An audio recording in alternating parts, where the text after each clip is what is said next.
70% of folks who have filled out the poll.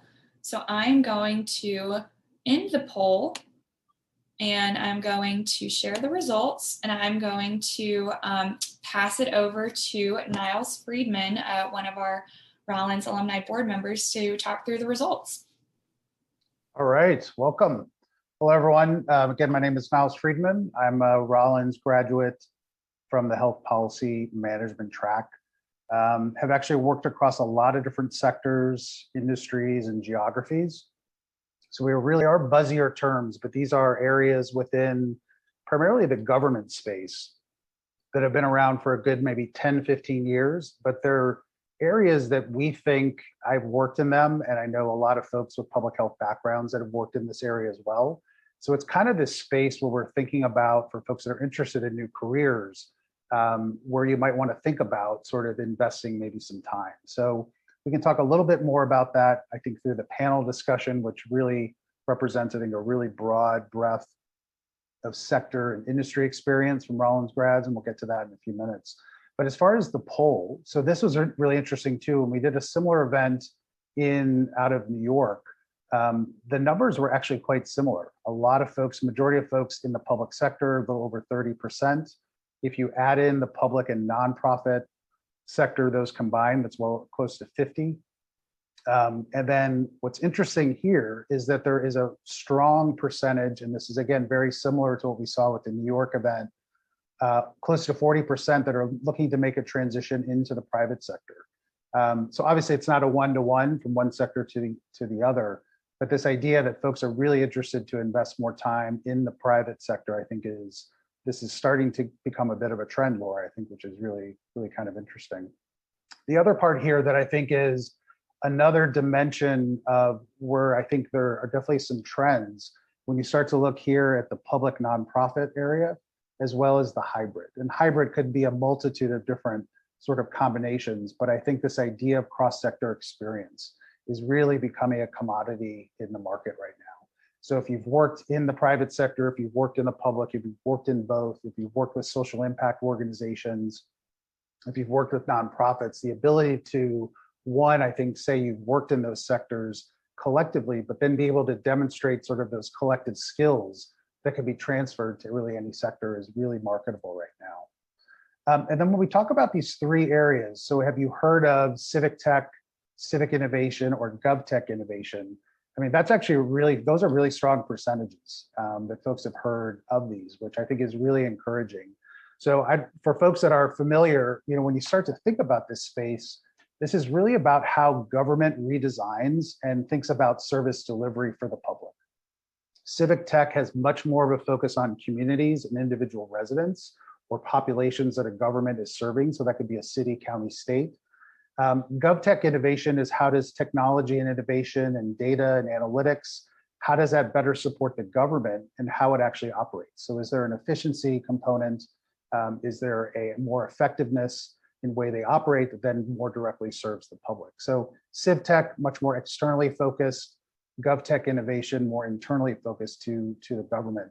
But one of the things that's been really interesting in some of the work that I've been doing primarily with Los Angeles County most recently is that public health is obviously becoming, and has been for a while, but I think in response to COVID has just become more pronounced as an area, as a field, as a background, as a degree, as a career that is just even more in demand. So that ability to bring in that public health background that you all have, whether you're from the private, public, or a hybrid or some combination, and be able to translate that into either the way a private sector organization is engaging with government or internally how government is actually delivering services to the public, are areas that I think we're really interested as a board to think more about how can we support alumni in thinking through that, but also presenting opportunities for how to engage in those types of jobs or create similar forums to today that can better get into the details of how to potentially change those types of careers.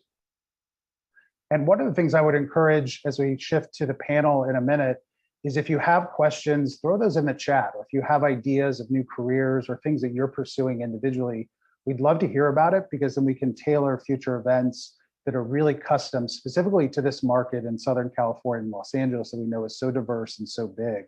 how do we really tailor that to the alumni that are interested to participate? So with that said, I'll pass it back over to you, Laura. Thanks. Thanks, Niles. That was great. And thank you all for filling out the poll and just giving us a little bit more information about yourselves and about what you're looking for. So now I am going to turn it over to Shadasa, one of our great alumni leaders in the Los Angeles area, to get us started with our panel discussion. Awesome. Thank you so much, Laura. So we have an awesome panel here for you guys. I'm really happy to introduce just by name, and I'll let them give a brief introduction of their position and their role within that position or organization. And then for the audience, if you have questions, just type them in the chat box. And if you want to target it to a particular panelist, just use @ and then either use their first name or last name. So we have Valerie Brown, Mark Chen, Rachel Tyree, and Catherine Booskill.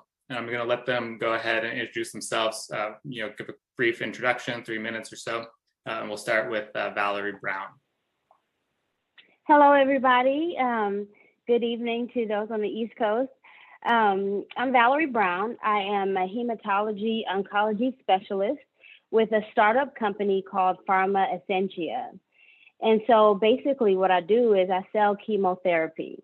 And leaving Rollins, I went next door to Centers for Disease Control and did some work with the Strategic National Stockpile. And I loved it. I did a lot of communications, a lot of writing there. The thing that I was missing was the scientific side. I wanted to get back into science, get back into the lab. And so I went into pharmaceutical sales.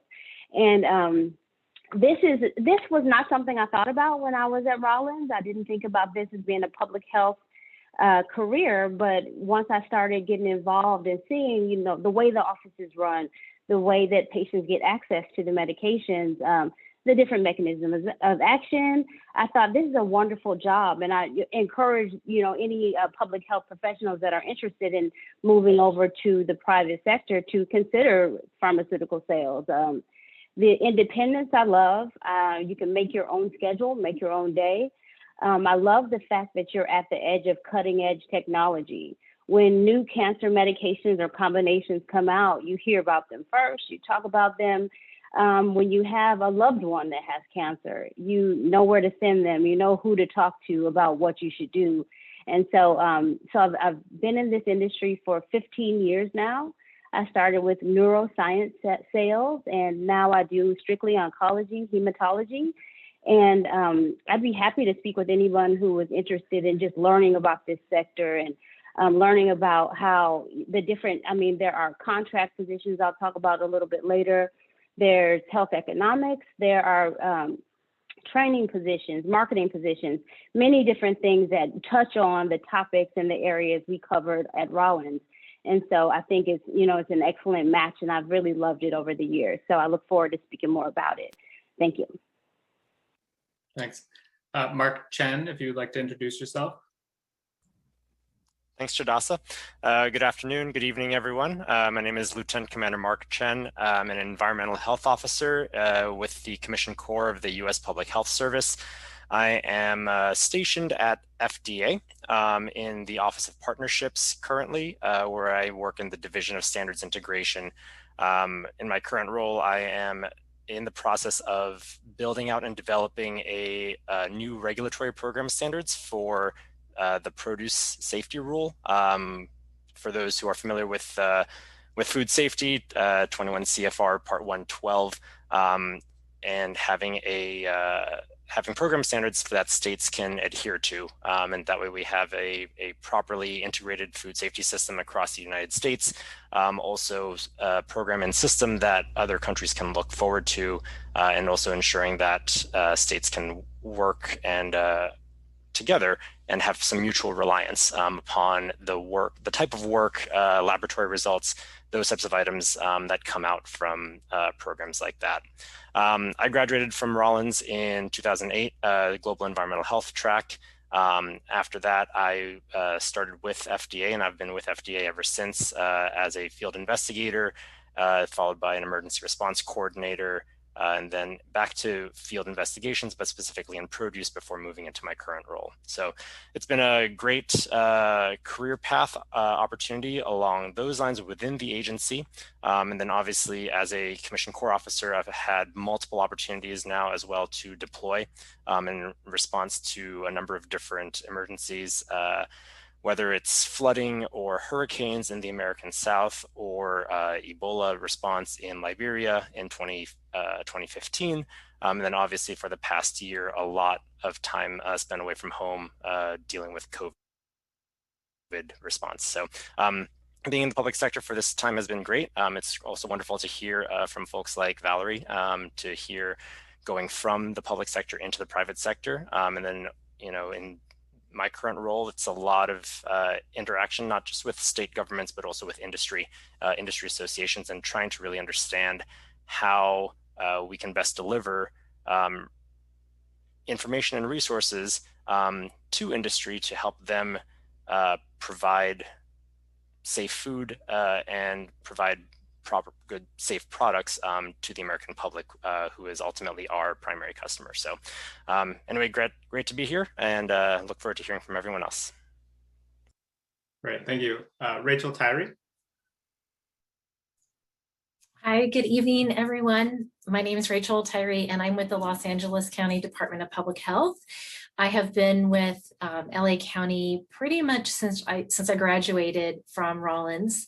I'm coming up on 15 years. I thought I would do 1 year. So I've had an interesting journey in the public sector, local government, never been boring. So what I do, I've got 2 full-time jobs right now. Like most of us probably have more than that, but 2 in particular. My home division is the Division of Chronic Disease and Injury Prevention, and I'm our Communications and Community Relations Director. In that position, I oversee all of our advertising campaigns. That could be anything from quit smoking efforts. We have a lot of sports marketing partnerships with teams like the Los Angeles Dodgers and the LA Clippers. We hope the Clippers do a little bit better in the playoffs. We work with the LA Sparks, and just finding different ways that we can reach out to people with different tobacco messages or vape-free messages for teenagers. I also work on nutrition efforts, and then because our department doesn't have a lot of media throughout, my team and I have worked on opioids and marijuana in the last several of years, and doing ad campaigns on those topics. So been really kind of cool to dabble into substance use disorder issues. And like most everyone else, or I should say like everyone else, we have all been working on COVID full time since some folks started last January, and the rest of us were deployed between March and April of last year. So what we call it is our incident command system. And if you work in emergency preparedness or have taken those classes, like you'll be aware of like what that structure is and how public health after 9/11 adapted the military and the law enforcement response system. And so we've been at the seat of the table since then. Public health has a seat at the table in most joint information centers or emergency operations centers. And within our Department of Public Health, we stood up our incident command last January. And like I said, most of us got redeployed. So I currently serve as our media lead for our acute communicable disease control division. So these are your Dr. Fauci's of the world. These are all of the doctors and nurses who are responding to every single outbreak and working on mask guidance and trying to rewrite every health officer order as we've just reopened up. And also right now we're trying to figure out, what does it mean when you go back to the workplace? Do you mask? Do you not mask based on Cal OSHA guidelines, California State Department of Public Health guidelines? So it's been really kind of cool. And this has been pretty much a crisis communications response. So an opportunity for me to get back into writing press statements and responding to reporters and just really funneling massive amounts of data back and forth with members of the news media. Before I had my role in my home division, I was the press secretary for our department. So I did that for 2 years after Rollins and served as a press secretary, which was basically my work experience before I went back to grad school. So that's a little about me. So I look forward to sharing a lot with you guys what it's like to work in a local health department. Thank you. Thank you so much. And last but certainly not least is Catherine Buskill. Hi, everyone. I'm Catherine Bauskill. Thanks, Shadasa, and thank you to you all for having me on this panel. It's pretty humbling. You're all such a terrific group. It's obviously great to be a part of the Rollins alumni community and to see the just diversity of ways that we have applied our training there. I actually graduated from Emory with a PhD in anthropology in addition to my master's in public health. And I may have been your TA at some point. I taught qualitative methods over at Rollins as well. Since graduating, I've been working at the RAND Corporation, which is headquartered in Santa Monica, but has a few offices across the states. RAND's been around for over 70 years as an objective, nonpartisan, in fact, pretty voraciously anti-partisan research institution that focuses on policy analysis. And so I started essentially as an anthropologist working within public health and evaluating public health policies using a qualitative and mixed methods lens. Over the course of my first couple of years there, I was able to convince those who work more in the traditional security space that they really needed to be taking health security and public health more seriously and to see it as a critical pillar of how we think about risk and security, even something like community resilience and mental health and how that comes to bear on the stability of our social functioning and societal functioning. So through that, I was able to become the associate director of the RAND Center for Global Risk and Security, in addition to keeping up my work on policy analysis. And I also teach in we have a graduate program at RAND called the Party RAND Graduate School, and we have a PhD program in policy analysis. And I teach a core course there on how to design empirical research. In addition, I've also consulted for several startups and even larger tech companies over the years. So there is a great need to apply qualitative and mixed methods to the tech space as well. Thanks all. Fantastic. Thank you so much, everyone. I'll open it up to the audience. If you have a question for one of our panelists, just go ahead and type it in the chat. And I will get us started with a broad general question for whoever wants to take it.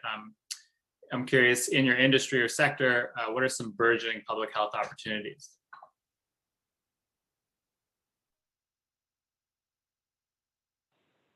I'm happy to start. I saw a question in the chat also. I can talk a little bit about my educational background in answering the question.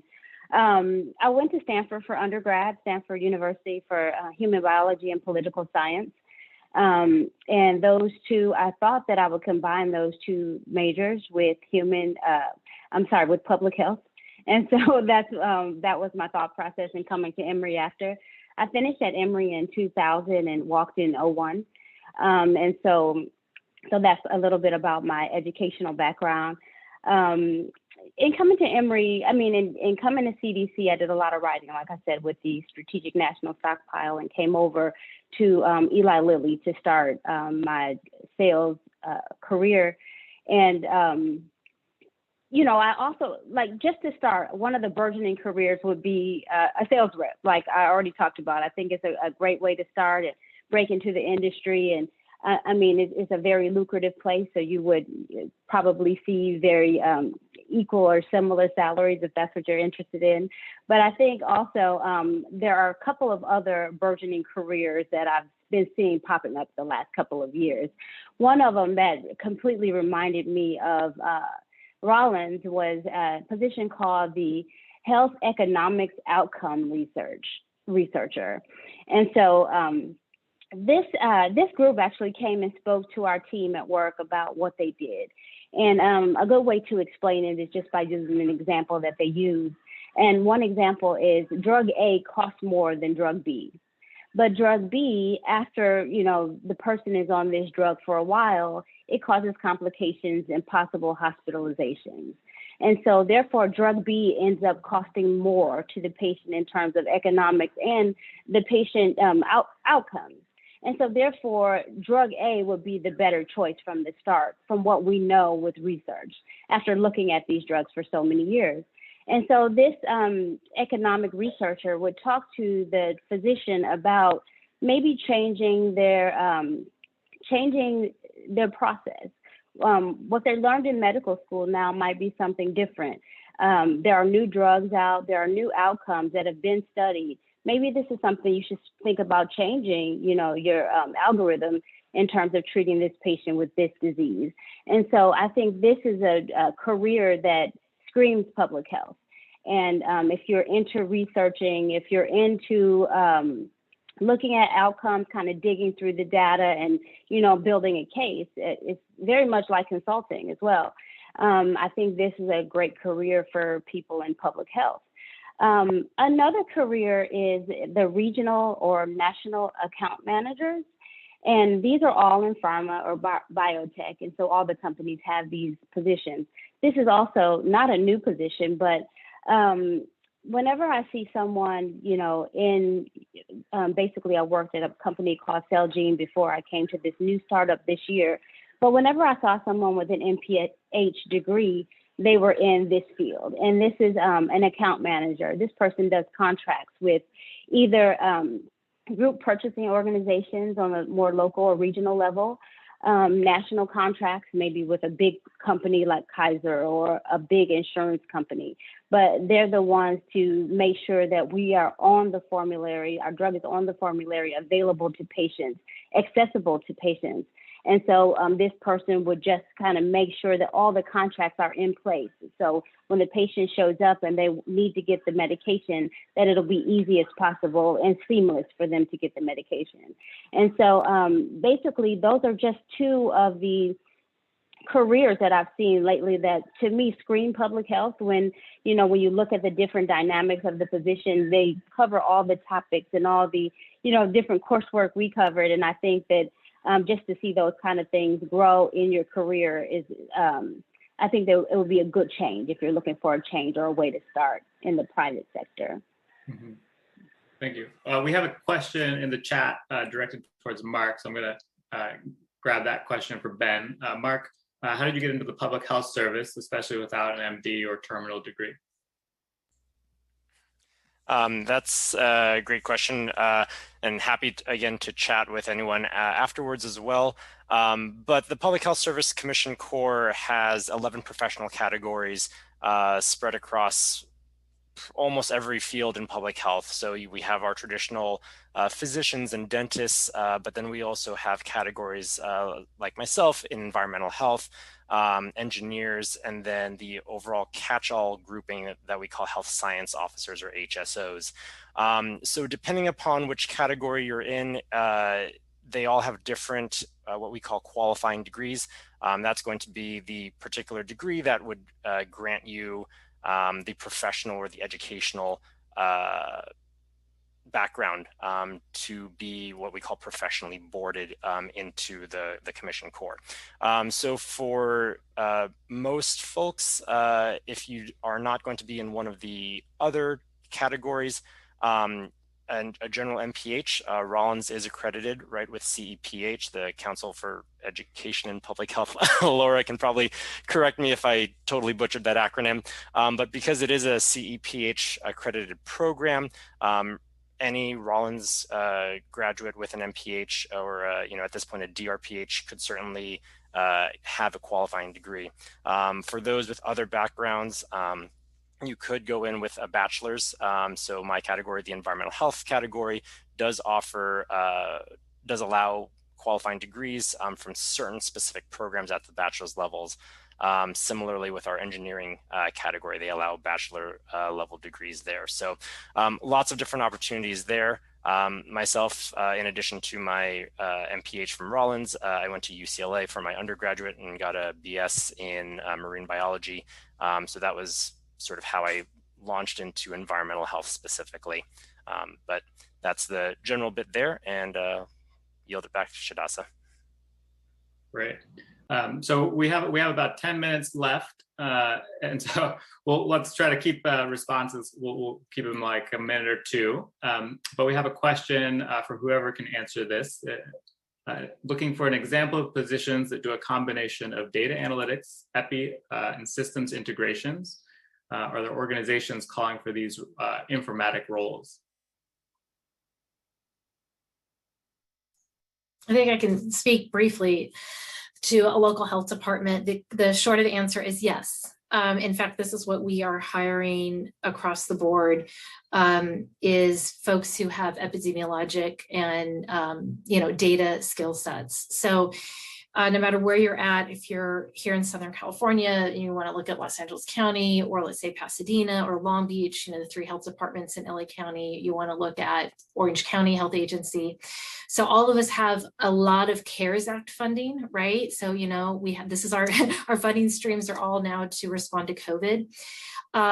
What I tell people is that it's still hard to get into a health department right now. I can tell you for LA County, we still have like a number of hiring freezes because of COVID, and making sure, the county wants to make sure they stay in the green overall across the board. But what we have been doing, and the easiest way of getting into these types of jobs, if you were interested in what it's like on the local health department level, is through personnel contracts.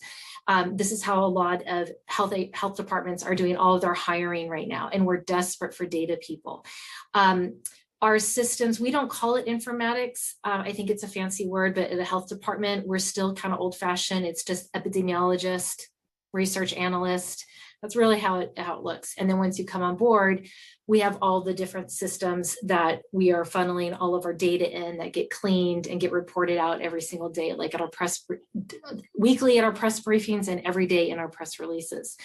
And we are constantly looking for folks who have that skill set. So if you are from an epidemiology background or biostatistics, if you have research background, if you know how to work in different data systems, check this out. And I'll put in the chat a couple of the personnel providers that we work with. So I always tell prospective students to keep an eye on those personnel providers and what they're hiring for, because those are our positions.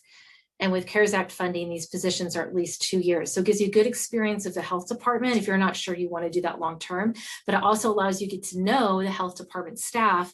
So when we do start opening county positions again, you will know when to, apply to get on that item list. And, you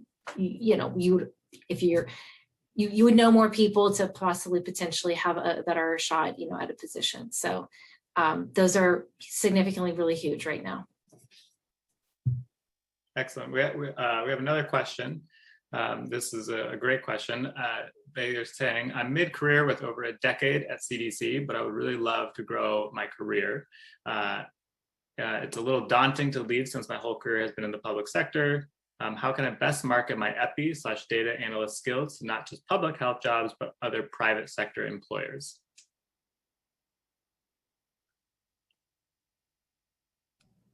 I'm happy to take this. So I think, for one, a place like Rand would be lucky to have you with your wealth of experience. And so you're still squarely within the public sector, but obviously an independent organization. So you sort of get to see things and evaluate things from a slightly different vantage point.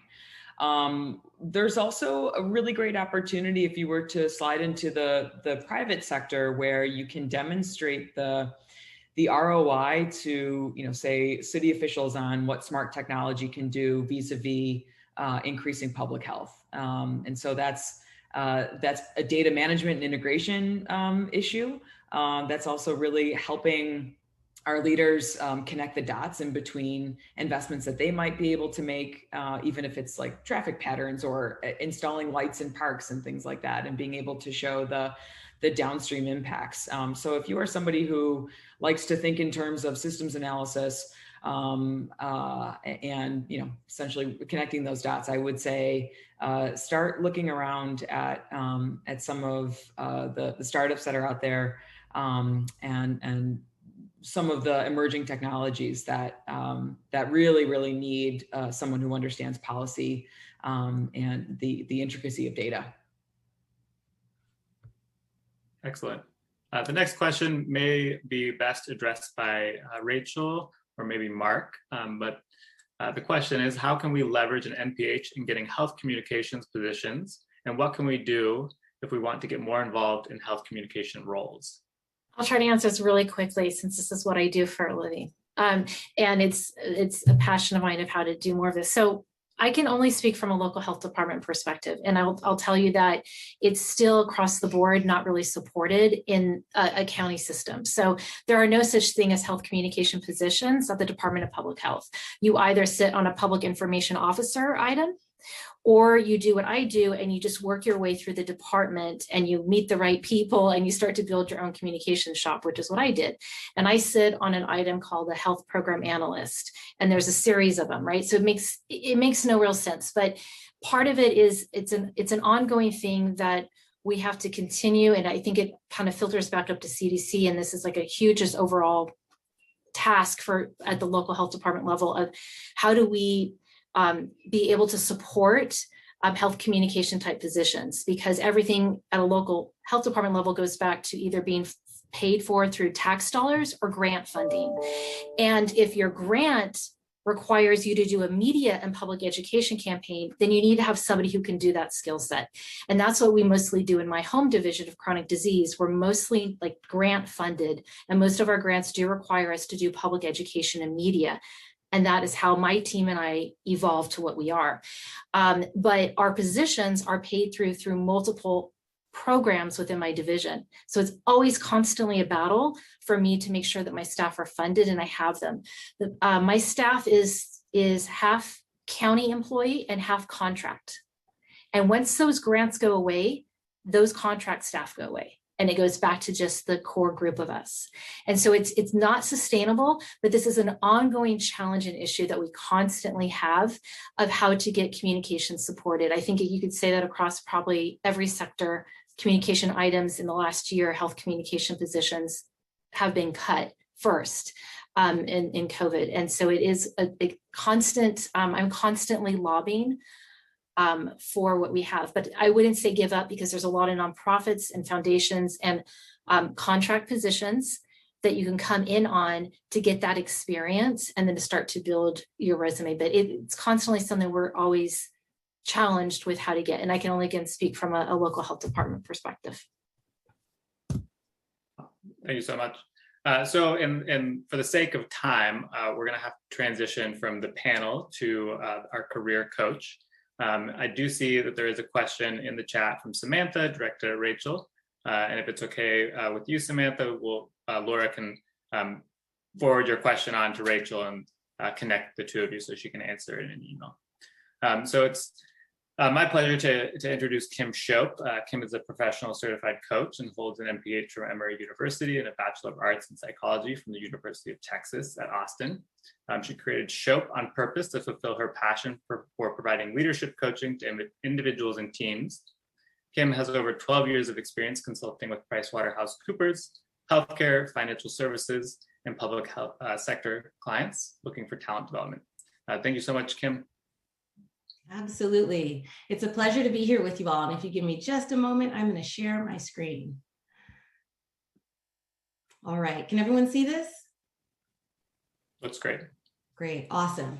So like Shadasa was just saying, my name is Kim Shope. I'm based in Portland, Oregon, and I'm an executive coach and a consultant. And one of the things that is near and dear to my heart is making a career transition.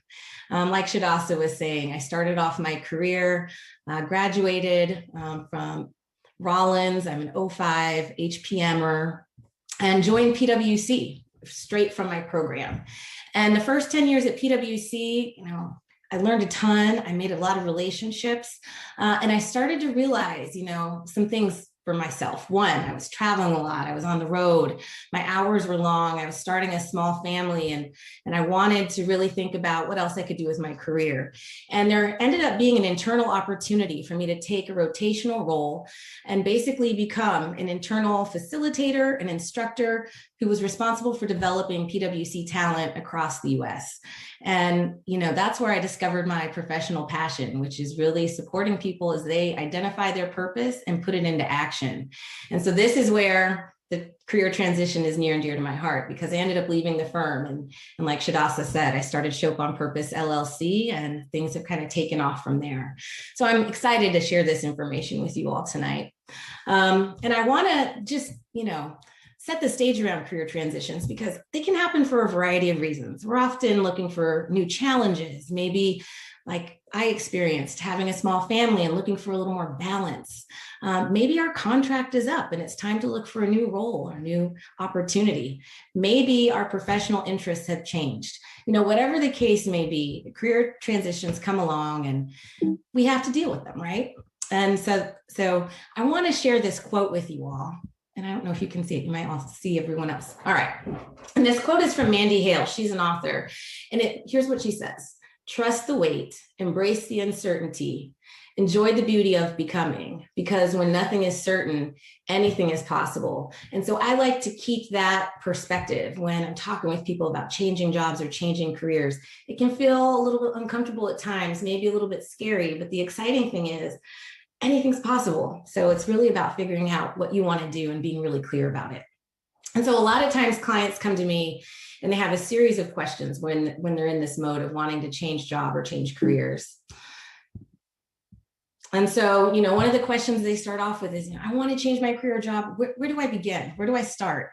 And my advice to them is to really, first step, just take some time, explore, and define your values, your interests, and your needs. Our values are our attitudes and our beliefs that drive a lot of the big decisions that we make in life. So one of the first things that we can do is do some self-exploration to really understand who are we and what matters to us. What do we value? What do we enjoy? And so that's where we go first when I'm working with clients in this role. It's, understanding what are you passionate about? What might you do if you weren't getting paid? What do you just enjoy doing? What are your needs and no-goes? So, like I mentioned before, maybe somebody needs more balance. Maybe they need more financial gain. Maybe they want to spend more time giving back. Maybe they don't want to work 80 hours a week. Maybe they want to have a more purpose-driven career. Whatever the case may be, I ask them just to spend that time. And even though sometimes when we're wanting to make a transition, time feels like a really big luxury. But if we can invest this time on the front end to really understand what is important to us and what we want to seek, it just helps us find a better fit in the long run. And then being clear about how much time we want to take to find it, and really thinking about, all right, what is it that I want potential employers or potential clients to know about me and my experience? And so there's different tools that we use to really get to these answers. Obviously, there's deep inquiry, envisioning.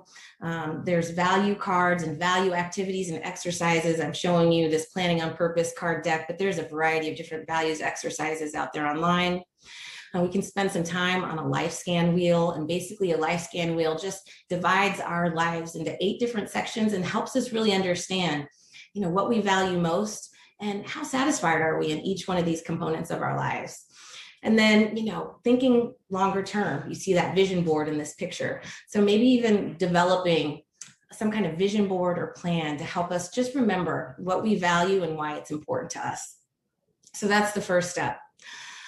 The second step, or the second question I might get is, I know what I want next in my career. So now what? So really spending some time doing that research. This is a great place to start off some of that research. We just heard from a panel of some really great experts and professionals with public health backgrounds from our college. So understanding what are people out there doing and what is out there that could align with my values, my interests, and my needs so that I can find the right role for myself.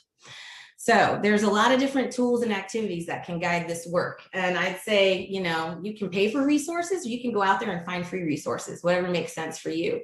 But I think the first place to start is with yourself. Really just doing an audit of your knowledge and your experience. What do you know? What are you interested in? And where might you want to develop if you are looking to completely change careers or, adjust into a different job? And how do you market that experience and that knowledge in such a way that it can be applicable to a variety of different types of jobs or careers, especially if you're making it an industry transition, or you're looking from, like we were talking about before, going from the public sector to the private sector. What are some of those transferable skills that, regardless of where you are, will be valuable to somebody looking to work with you or hire you? Another place to go and support guiding that work is just podcasts and social media. So you see a picture here, a friend of mine, Halele Azulai, she has a podcast called The Talent Growth Show, and she's actually located near LA, Woodland Hills. And so she interviews a variety of people on different things, becoming an entrepreneur, being a great leader, whatever it is, but getting out there and just finding some tools and resources, podcasts that might just provide you with some answers or some resources or some people who you could reach out to learn more. Obviously, social media, things like LinkedIn is super popular. Who's already in your LinkedIn network? What are they up to? Do you feel comfortable reaching out and connecting with them to figure out what they're doing, if they're happy, and maybe even scheduling an informational interview to really understand what is it that they do? How do they like their organization? Who do they know, or what ideas do they have? Just as you all are talking, that might help you find a really great opportunity. You can definitely engage support. Again, I talked about there's free resources out there. You can pay for resources. I think about a few things. Obviously, there's coaches, right? There's executive coaches like myself, but there are people who are focused on career coaching specifically, and they will help and support people as they're looking for the right career, the right next job fit. There's also folks out there, resume writers, and people who can support you in just getting your LinkedIn the way you want it to look so that you're attractive and maybe, drawing some attention that way. There's also, obviously, the Rollins Career Center, and I've definitely gotten some support there along the way. In fact, that's how I found my job with PwC getting started. So, a great resource and tool out there. I think of Claudia, and so engage those folks. And then, of course, there's headhunters. There's people that you can, reach out to who are employed and contracted with by organizations who can help you find the right fit and do some of that legwork. So, maybe you're not having to stretch yourself so thin and looking for what's right. And then finally, just experimenting, dipping your toes in the water. And, if something interests you, maybe volunteering to see, all right, am I really interested in this? Taking a short-term contract or a short-term temporary role to see, do I like this organization? Does it align with my values and my purpose? And if it's something that you haven't really done a lot of, but you want to learn a lot more about, you could take a class or even grab a book and just explore and figure out, all right, does this feel like it might be a good fit for me? So things to think about when you know what you want and want to figure out how to connect the dots to get there. And then the third question that I get is, so I know what I want to do next. How do I go for it? And the key here is designing your job or your career transition strategy with where you want to be at the end in mind. And so creating an action plan to make it happen. I want to share this quote with you all really quick. A dream written down with a date becomes a goal broken down into steps becomes a plan backed by action, well, that becomes reality. And so if we can get a plan together to really help us get from point A to point B, that's where the secret sauce is. So really being clear for ourselves about the end goal. What is the job that we want? What is the career that we want to be? And when do we want to be in that role? What are our strengths? What skills do we have that are going to serve us well in getting into that role? What are those things that we need to make sure the world knows to support us in getting there?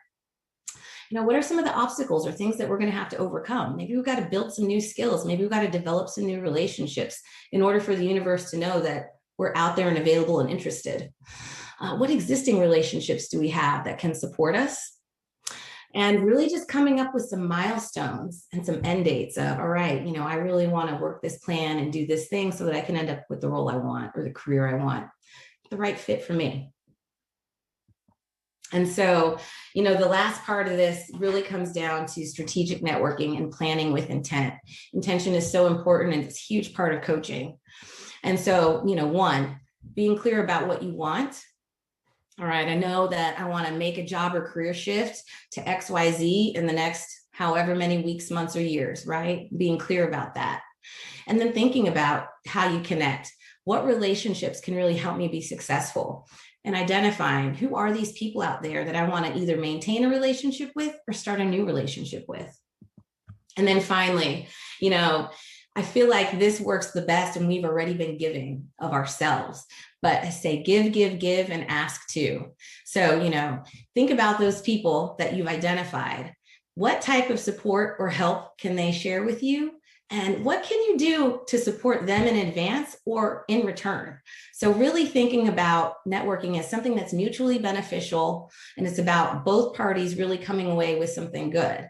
And so what can you do to support others so that, it'll make it easier for you to ask and be supported in the long run? So this is just a really quick tool I wanted to flash at you because, when you think about building community and making transitions, success in life is all about the people you meet and what you all can create together.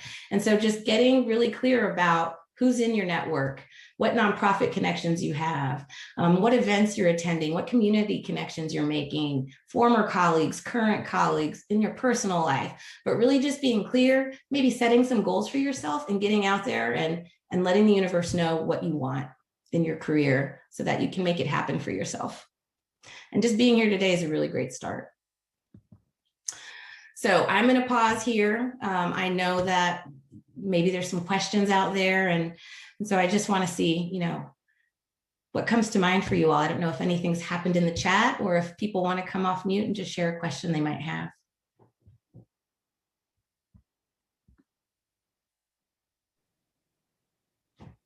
Thank you so much, Kim. I actually have a question for you.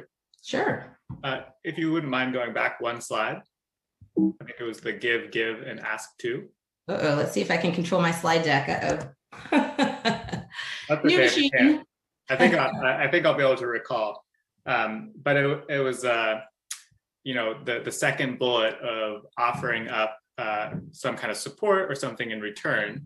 And I'm really curious if you have a kind of an example for that. I feel like so often when you're networking or reaching out to someone, you're really asking them to do you a favor, and whether that's an informational interview or advice or feedback. What are some ways as a prospective like intern or someone seeking their advice that you could give back? Yeah. One thing I like to do, and this might be more of a long term, but it's like, where can you volunteer? Where can you do some service? If there are certain people that, you want to ask something of, maybe finding out what's important to them and saying, hey, I know you have this cause there that you're supporting, and what can I do to help you support that cause?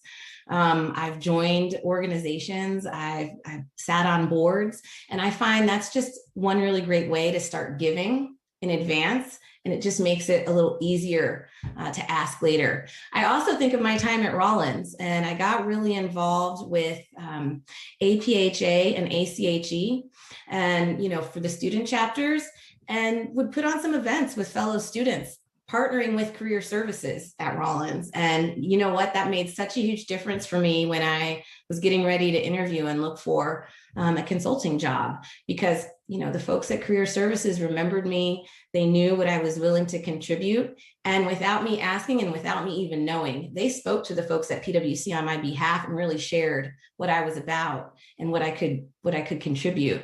And so I think sometimes if we're just giving in advance, we might not even have to ask for that support or that connection. People might already just be sharing, what it is we bring to the table. So I hope that was helpful, Shadasa. Yeah, thank you so much. Those are great examples.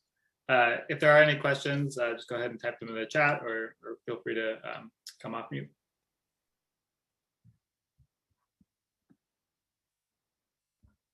All right. Oh, I see a fan of the live scan wheel out there. I'm glad to see that.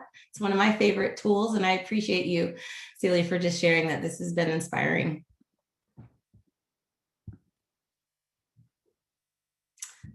Well, if there's no specific questions for me, should we? Oh, I see something coming up.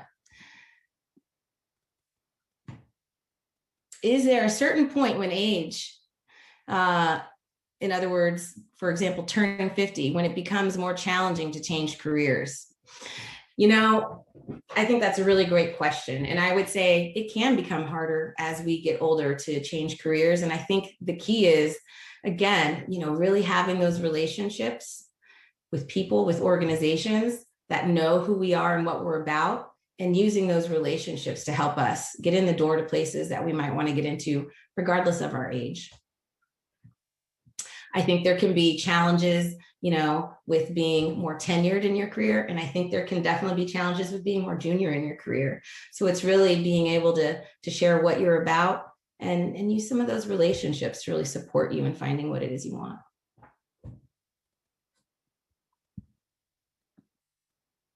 Any other questions out there?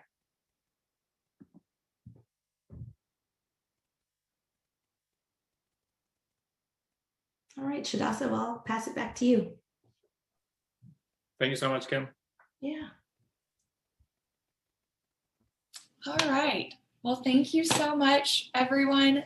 Thank you to our panelists. I feel like we truly barely scratched the surface. I think we could have had 2 hours of our panel, could have had an hour with Kim. I am just really amazed and really impressed by everything I've heard, and I really, truly thank you all for your time. I would love to get your feedback on this event from everyone. I was messaging with Niles, and we were like, what if we had some follow-up sessions with all the different panelists about, their area of interest? And I'm springing this on the panelists right now, but I feel like there was just so much that we could have gotten into even more deeply. So more to come on that, but please shoot me an email and let me know what you thought. I'm always open to feedback, and the point of our alumni association is to make sure that we're serving you, our alumni base, in the best possible ways that we can. Thanks again to everyone. So this event is presented by your Rollins Los Angeles network. We are in the process of building up a leadership team of alumni in the LA area. So if that is something that you're interested in and helping out with great programs like this, social events, other professional development events, service events, please let me know. We'd love to have you on board, and I'd love to chat with you more about some opportunities to get involved with the Alumni Association. Please join our LinkedIn group for Rollins Alumni if you haven't yet. I'm going to drop that in the chat. And then follow us on Instagram at Emory RSPH Alumni, and we're also on Facebook. These are some great ways to keep up with everything that we're doing with the Rollins Alumni Association. It's quite a lot all over the country, and we want to make sure that we have lots of opportunities for you to engage as you see fit. So, access to the recording. I am sending that out tomorrow. I will send it out to all of our registrants, and then we're also going to post it online on the Rollins website. We have a new portal on there for all the great career events that we've done over the last year and a half. So you can always go there and look if you need a refresher, if you missed a program, if you want to check back your notes, something like that. Everything will be up there. And I believe our panelists have also very kindly agreed to send out their LinkedIn information so you can connect with them individually afterwards. So I'll be sure to include that as well.